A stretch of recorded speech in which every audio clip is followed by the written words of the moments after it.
This video deals with the anatomy of the shoulder. Shoulder is a complicated joint, much more complicated than, say, the knee. Basically, the shoulder joint has three joints.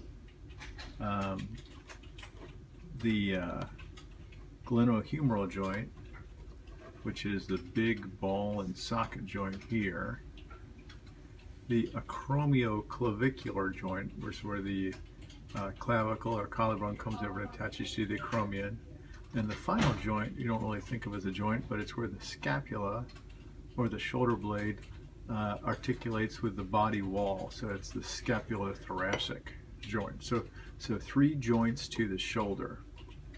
The scapula is the shoulder blade. It's this very thin bone here, and it has two prominences on that you need to know.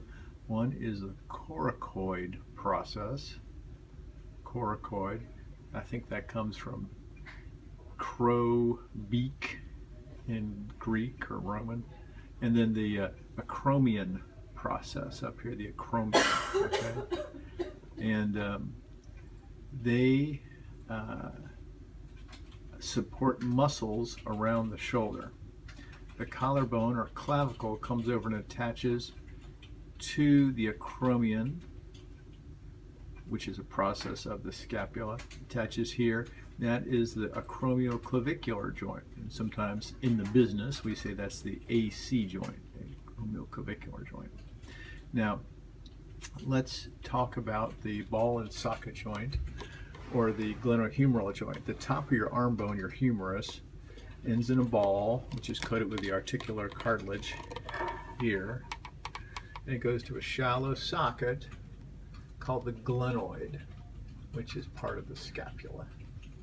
The glenoid has a rubber gasket around it called the labrum, and that kind of deepens the dish so that holds the ball in place better.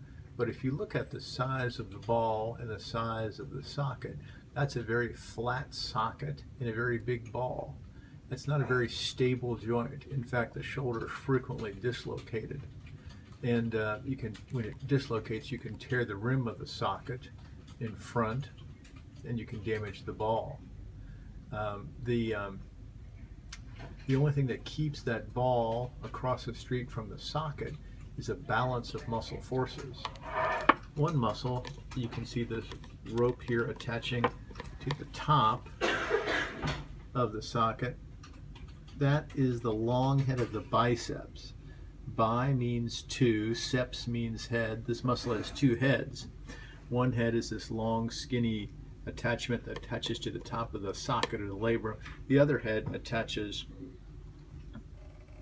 here to the coracoid. So it has two heads, and that helps bend the elbow and twist the arm. So that's the biceps attachment. That's frequently torn. The other thing that's frequently torn is something called the rotator cuff. The rotator cuff is a group of four tendons, 1, 2, 3, 4. That's the subscapularis, supraspinatus, infraspinatus, and teres minor. They grab that ball like a thumb and three flat fingers and keep that ball pulled down into the socket.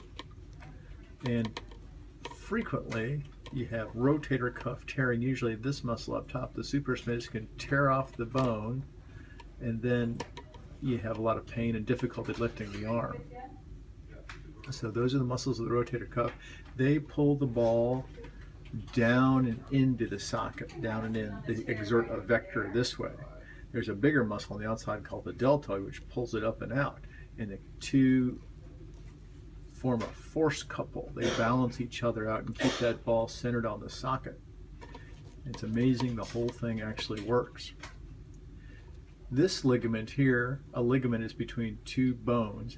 That's the coracoacromial ligament because it goes between the coracoid and the acromion.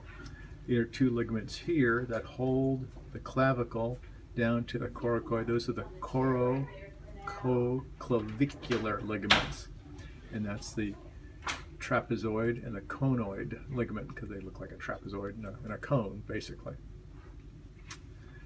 The collarbone or clavicle is kind of got an S shape when you look at it, and that's frequently fractured and often requires plate fixation or non-operative treatment, depending how bad it is. But that's the shoulder in a nutshell.